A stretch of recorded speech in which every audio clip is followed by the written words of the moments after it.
ang ginawa ni VP Inday Sara. Doon po sa pagdeklara niya na tatakbo siyang presidente sa 2028, maraming na high blood, maraming na stress, maraming sumakit ang ulo, mga kababayan. Pati si Bongbong Marcos, nataranta. Kasi hanggang ngayon, wala pang napipisil itong kampo ni Marcos o mismong si Marcos, mga kababayan, na magiging kandidato ng administrasyon sa pagka-presidente sa 2028 para ipantapat nila kay Inday Sara. Wala pa po, mga kababayan. At yung usap-usapan, napupunta di umano si Bongbong Marcos sa Naga para lang daw mag-inspeksyon sa mga flood control project kahit na tibag na ang ICI, tinapos na ang pagdinig sa Blue Ribbon Committee patungkol sa mga maanumalyang flood control project na yan, para-paraan na lang yon ni Marcos, mga kababayan, na kunwari, flood control project ang kanyang iimbestigahan doon sa Naga, sa baluarte ni Leni Robredo, di umano, ayon sa kampo, di umano, mga kababayan, ni Leni Robredo, ha? Magkikipag-usap daw itong si Bongbong Marcos mismong kay Leni Robredo para hikayatin niya si Leni, mga kababayan, na gawing manok sa pagka-presidente sa 2028 election, ipangtatapat po nila kay VP Inday Sara. Yan di umano ang plano ni Bongbong Marcos kasi nga natataranta na siya.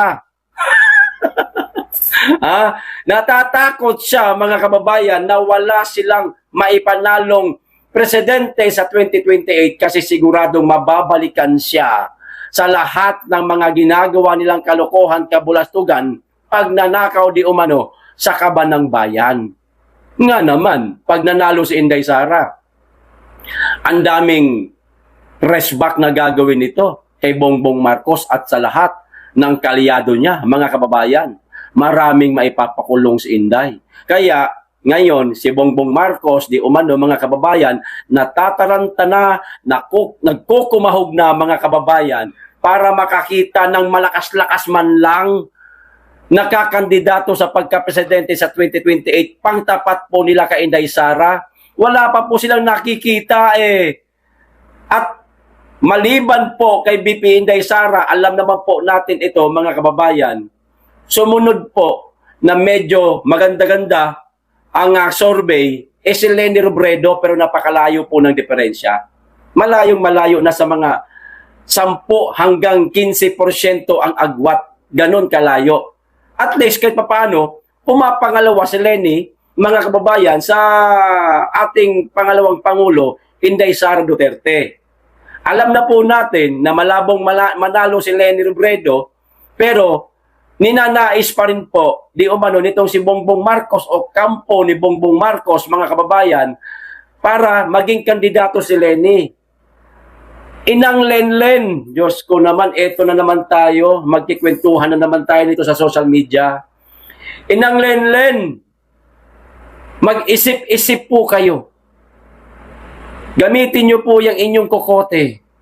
Kung ikaw, kakausapin ni Bongbong Marcos at kung totoo man, itong mga usap-usapan na hihikayatin ka daw ni Bongbong Marcos, magdalawang isip ka na o di kaya tanggihan mo na kaagad. Bakit? Yang si Bongbong Marcos, sira na yan. Ibig sabihin, sira nga yung kanyang ratings Hindi niya nga mapataas-taas. Approval, trust, at saka, tawag nito, approval, trust ratings, at saka performance. Hindi niya nga maiangat-angat. Walang ibang nangunguna kundi si VP Inday Sara. Maliwanag na ang tao hindi na siya pinapakinggan. Tapos Inang Lenlen kukunin ka para maging kandidato ng administrasyon sa pagka-presidente sa 2028. Itataas ang kamay mo ni Bongbong Marcos. Iboto natin to si Lenlen. Sa palagay ho ninyo, Inang Lenlen, meron pang natitirang naniniwala kay Bongbong Marcos? Ha? Wala na. Wala na siyang kapangyarihan para mag-endorso ng mga politiko. Mula sa presidente, vice-presidente, senador, congressman, hanggang sa baba. Kahit sinong i-endorso nitong si Marcos, kung sa idadaan lang sa tapat na eleksyon hindi mananalo. Maliban na lang kung kunwari i-endorso niya. Tapos sasabayan nila ng smart magic. O ano yung bago ngayon ng mga makina dyan na pandaya? Oo, mananalo. Pero magulo yan. Hindi papayag ang sambayanan yan. Hindi papayag ang tao niyan. Nakitang-kita naman ngayon pa lang. At lahat ng mga elected official na nakaupo ngayon ang itinuturong pinakamalakas na kandidato sa 2028, walang iba kundi si BP Inday Sara. Tapos pagdating sa eleksyon, biglang mag-iiba. Biglang magkakaroon ng maaaring sabihin nating daya.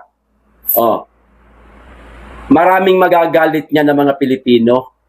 Kaya inang Lenlen, maghunos dili ka. Kapag inangat ang kamay mo ni Bongbong Marcos, simula na yan ng pagbagsak ng kandidatura mo kung tatakbo ka man sa pagka-presidente sa 2028. Walang masama na tumakbo ka. Karapatan mo yan, tumakbo ka, inang Lenlen. Pero, suluhin mo na lang. Huwag ka nang magpa-endorso kay Marcos. Huwag mong hahayaang gawin kanyang tuta. Ikaw ang kandidato sa pagka-presidente ng Administrasyong Marcos. Huwag mong hahayaan yan na mangyari sa'yo. Tumakbo ka. Sarili mo, gastos mo, pagod mo, walang mag-i-endorso sa'yo, kundi sarili mo. Kasi kapag ka-inendorso ka ni Marcos, na itaas ang kamay mo, ay yung mga kakamping pa lang, ayaw na kay Marcos No. Ewan ko lang kung nagkaisa kayo ng mga dilawan kasi di umano ngayon ang dilawan, dalawang paksyon, nahati na. Merong gusto si Marcos, merong ayaw kay Marcos. Malaking kabawasan din yan kung nahati na. O di mas lalong nabawasan na naman ang magiging butante mo. Tapos karagdagan pa dyan, itataas pa ang kamay mo ni Bongbong Marcos na ang nagtaas ng kamay mo, depektibo. Di ba, mga kababayan? Yan ang mga ganap ngayon. Natataranta na di umano ito si Bongbong Marcos kakahanap para ipantapat nila kay Inday Sara. Kasi nga naman, kapag wala silang kandidato na mananalo, mga kababayan, sa 2028, lalo na presidential, lalo na hindi manalo yung kanilang manok sa pagka-presidente, at si Inday Sara ang manalo, sigurado naman tayo dyan. Hahabulin talaga ni Inday, mga kababayan.